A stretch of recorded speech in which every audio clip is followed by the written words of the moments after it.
Agora sim, tudo certo com o Altair Toledo. Nós vamos conversar com ele, diretor da Federação, integrante da divisão jurídica da Federação, sobre o entendimento que a entidade tem em relação à reforma tributária. Tudo bem, Altair Toledo? Agora sim, boa tarde. Boa tarde, como vai? Tudo bem? Tudo certo?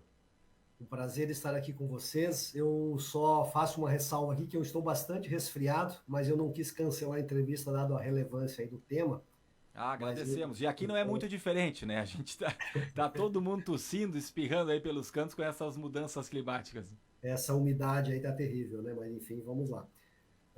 Um tema relevante, reforma tributária, eu acho que impacta todo mundo. Quem eventualmente acha que não será impactado é porque não entendeu, né, o que está acontecendo. Então, todos nós, seja a pessoa jurídica, seja a pessoa física, e em especial as pessoas físicas, todos nós seremos impactados.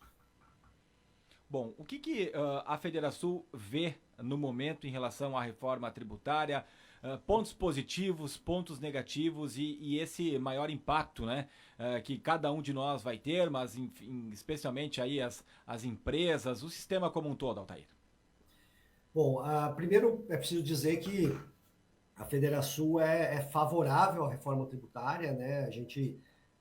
Eu acho que qualquer cidadão, qualquer empresário é favorável, não tem como ser contra uma reforma tributária, porque o nosso sistema tributário é complexo, ele é pesado, então nós somos favoráveis. O que nós somos contra é a forma como está sendo conduzida, né? Essa votação às pressas, a inserção de regras que não estavam sendo discutidas. Muita gente fala, mas essa reforma está sendo discutida desde 2019, 2018. É parcialmente verdade, porque o texto final que foi para votação ele saiu com uma série de novidades, inclusive o texto que foi para votação, o texto das 18 horas do dia, acho que dia 6 que foi a votação, para o texto das 21 horas, 21h43 que foi aprovado, são textos diferentes. Né? No texto final saiu mais uma alteração e é bastante significativa. Então, só reforçando, Federação, nós da Federação somos favoráveis à reforma. O que nós questionamos é a pressa da votação e esse atropelo que foi o texto aí sendo alterado durante a votação. Que pontos específicos do texto vocês não concordam e o que deveria ser diferente? Tá bem, deixa eu só fazer um pedido de desculpas aqui por talvez não estar familiarizado. É Gabriela e Ricardo, é isso? Isso aí. Tá bem, Gabriela.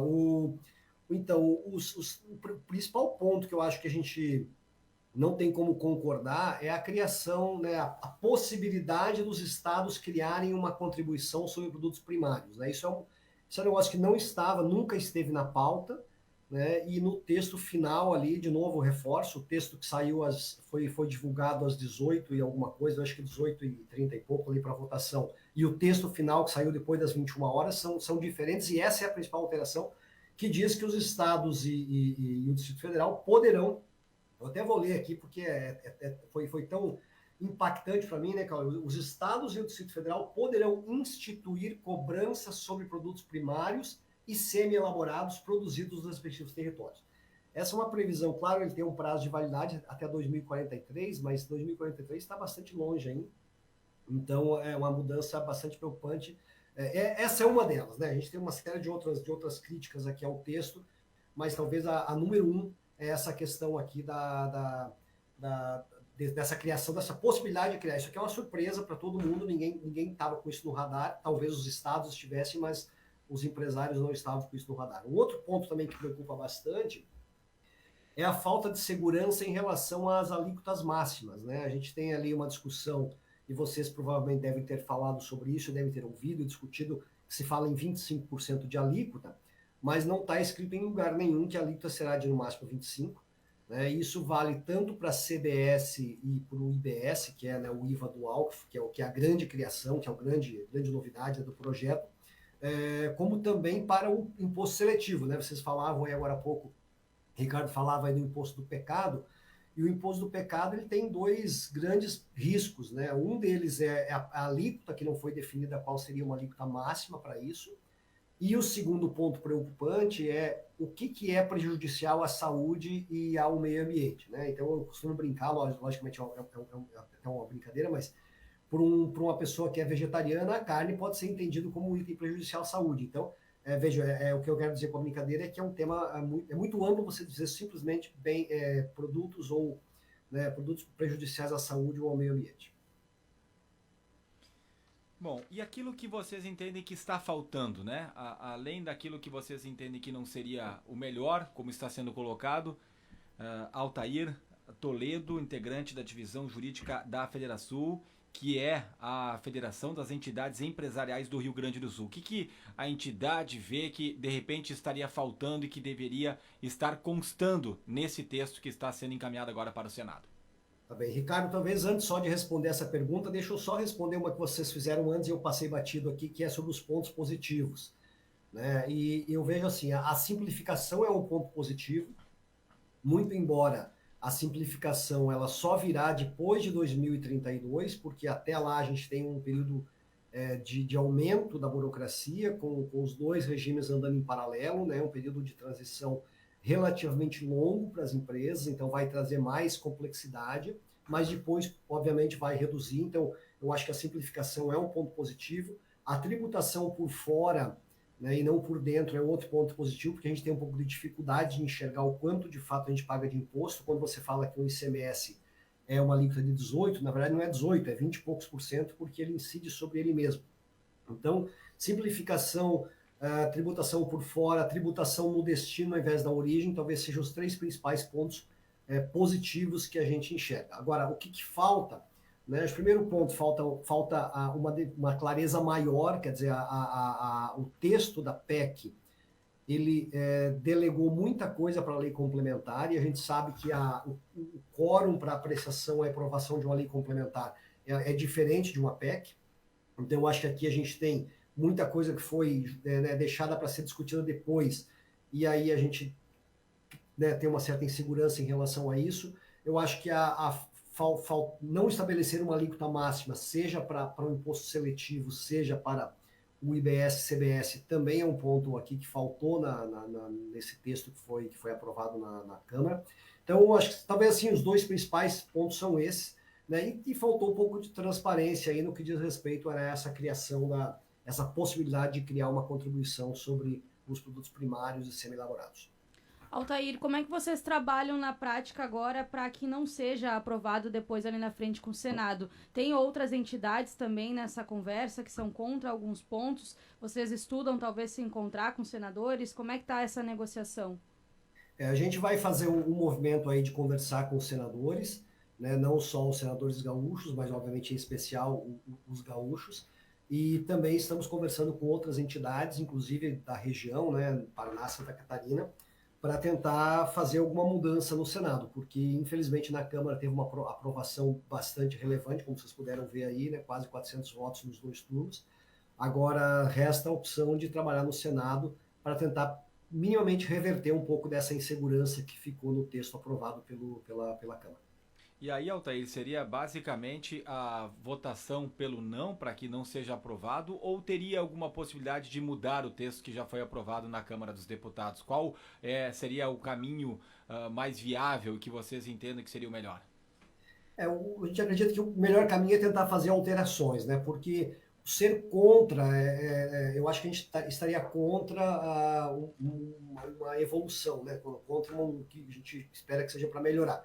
Então, assim, nós não somos contra a reforma, nós queremos que o texto seja mais claro e traga mais proteção à sociedade, porque eu acho que o texto que está aí, ele não traz muito, proteção, quer dizer, ele deixa muita brecha ali para uma tributação muito mais pesada.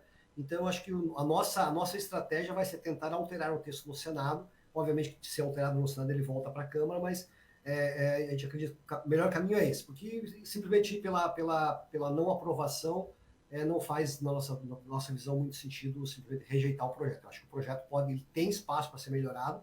É uma pena que ele não teve esse espaço entre a publicação do projeto, do texto e a votação. Foi tudo muito atropelado, mas a ideia agora é usar o tempo que a gente tem até a votação do Senado para tentar mudar alguns pontos aí. Você disse que foi muito atropelado, né? Que foi tudo às pressas. E quanto é o tempo necessário que a Federação defende que seria o suficiente para discutir e fazer essas alterações? Olha, sei lá, um mês teria sido o tempo ideal, né? Porque a gente teve ali uma semana e pouquinho um texto divulgado, mas o texto que foi divulgado no dia da votação já era um texto alterado e o texto que foi aprovado já era outro. Então, foi tudo muito, de fato, atropelado, que é questão de né, quando fala uma semana já é pouco tempo, imagina em questão de horas ali que teve alteração. Então, se tiver um texto claro, né, que tá agora ele está claro que é o texto que seguiu para o Senado, e tiver um mês de espaço até a votação, é tempo suficiente para a gente analisar, fazer as ponderações e fazer as críticas. A gente percebe que, pelo menos, Altair Toledo, com quem estamos falando, integrante da divisão jurídica da Federação, não é totalmente contrário à reforma tributária. Até disse, somos favoráveis, porém tem que ser mais claro, tem que ter algumas alterações. Daquilo que está indo para o Senado, Altair, você entende que a situação vai ficar melhor ou pior do que está? Eu não sei se há uma clareza também em relação a isso. E qual seria a nota de 1 a 10 que você daria? Eu não sei se poderia falar em nome da entidade, mas que você daria para a reforma tributária como ela está sendo encaminhada, como ela foi aprovada, pelo menos na Câmara dos Deputados. Olha, Ricardo, eu acho que aqui a gente, o que é bom, o que é ruim da reforma, assim, pensando agora um pouquinho em cada um de nós, se a gente olhar pelo ponto de vista da classe média, eu acho que a reforma é bastante ruim, porque a gente vai ter um acréscimo de custo de mensalidade escolar, vai ter um acréscimo de custo de plano de saúde, de serviços médicos, né? E eu até tive a oportunidade de discutir outro dia, num evento lá em Joinville, com o Ailson da Nóbrega, que é, enfim, um economista reconhecido, e ele é amplamente favorável à aprovação da reforma, e na visão dele é rico e pobre, e na verdade não é isso, né? Ele fala, não, mas os ricos que consomem serviço têm que pagar mais imposto, etc. A verdade é que a gente tem uma classe média bastante relevante no Brasil, uma classe média que pode ser dividida em classe média alta, classe média baixa, e a classe média baixa também consome serviços como saúde e educação, e eu acho que aqui tem um risco bastante grande, uma vez que você tem um aumento de tributação, apesar de ter sido feita ali uma proteção ali de uma redução de 60% da alíquota para a educação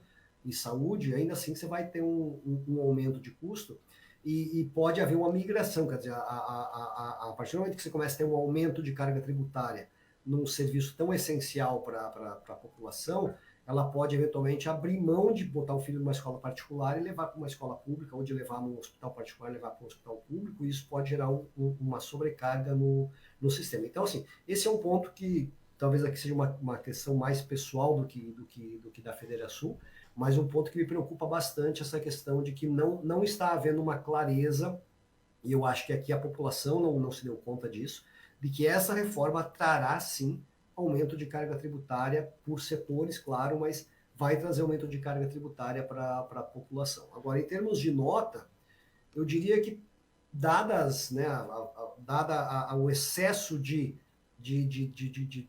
possibilidades que ficou delegado ali para a lei complementar, a lei complementar poderá, né, estabelecer, etc. Acho que dado esse excesso de poderes que ficou delegado para a lei complementar, eu acho que a nota é um 5, né, e pela falta, tanto por isso quanto pela falta de transparência no texto a ser aprovado, porque, de novo, foi tudo muito atropelado, então eu acho que a nota pode ser um 5, mas, de novo, isso não é a opinião da Federação, eu teria que ter discutido isso aqui com os meus colegas aqui, eu não discuti, então é a minha opinião pessoal. Dá para se dizer que tem tanto o mesmo número de coisas boas como ruins, né, nessa avaliação numa nota 5, se aprovada no Senado no formato que está.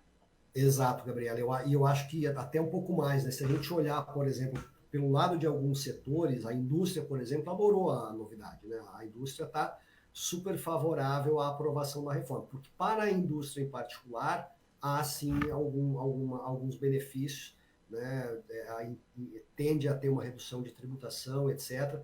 Eu acho que o fato da gente eliminar, por exemplo, o ICMS-ST, que é um troço super complexo, eu acho que traz uma melhoria também. O fato de não ter essa incidência em cascata de tributo sobre tributo é uma melhoria. Então, tem muitos pontos de melhoria, é verdade. Mas o texto poderia ser bem melhor, não fossem ali as surpresas de última hora e não fosse se houvesse um pouco mais de segurança naquilo que a Constituição poderia definir. Do tipo, olha, a alíquota máxima será de tanto. Ou então, esse tributo, no caso do imposto do pecado, né, o famoso imposto do pecado, incidirá somente sobre, sei lá, cigarro, bebida e açúcar, sei lá, não sei, não estou nem defendendo a tributação dos produtos, mas a verdade é que O imposto seletivo foi concebido sob essa ótica de tributar derivado de fumo, do álcool e açúcar, mas na prática ele abre, né, uma infinidade de outras coisas que podem ser tributadas aí. E a pergunta aqui do nosso ouvinte, o Vitor Hugo Breyer, de Lajeado, do bairro Americano, ele é interessante, né? Porque talvez muitas pessoas não sabem. Ele pergunta, é verdade que essa reforma só é válida para 2026? E não é só isso, né, Altair? Ela começa em 2026 e haverá transição até 2033. Por que desse ato aí, desse tempo até começar a valer e essa transição toda? É uma boa pergunta. É verdade, a reforma só começa em 2026.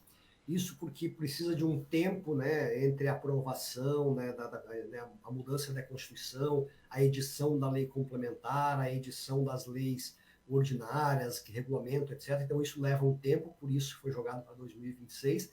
Lembrando que o ano que vem é um ano de eleição, então é um ano que provavelmente não se aprova muita coisa. Agora, por que ela vai até 2032? O principal ponto aí para jogar isso para 32 é a questão dos incentivos fiscais do ICMS. Então, quem tem, por exemplo, incentivo fiscal do ICMS garantido e aprovado, que vale até 2032, terá também essa transição mais lenta. Então, na verdade, no final do dia, o prazo de transição que para o ICMS começa em 2029 e vai até 2032 é especialmente para não ter um impacto muito grande nos benefícios fiscais do ICMS. Então, de uma forma resumida, 2026 entra em vigor a CBS, né, e o próprio IBS ali com uma alíquota de 1% combinada, 0,1% de IBS, 0,9% de CBS. Essa alíquota vai ser para fazer uma calibragem, vamos dizer assim, do que será a alíquota efetiva depois. 2027 entra efetivamente a CBS, e aí acaba com o PIS e COFINS e o IPI. 2029 começa a entrar o IBS, e aí à medida que o IBS vai evoluindo, vai se reduzindo o ICMS. Então, em 2029, a alíquota do ICMS será reduzida para 90%, 2030 para 70%, 2031 para 60%, e 2030, para 70% e 2032 para 60%. Em 2033 não tem mais ICMS, não tem mais PIS, não tem mais COFINS, não tem mais IPI, somente CBS, IBS e imposto seletivo. É uma transição, assim, parece muito longa, na prática ela não é tão longa porque a transição pesada mesmo vai ser em 4 anos, que é do ICMS e do ISSQN para o IBS. Então essa é um pouco mais complexa, mas essa leva 4 anos. Tá certo, Altair, muito obrigada por atender a Rádio Independente, pelas informações. A gente é um tema que vai seguir acompanhando e talvez a gente volte a conversar também. Muito obrigada pela sua disponibilidade.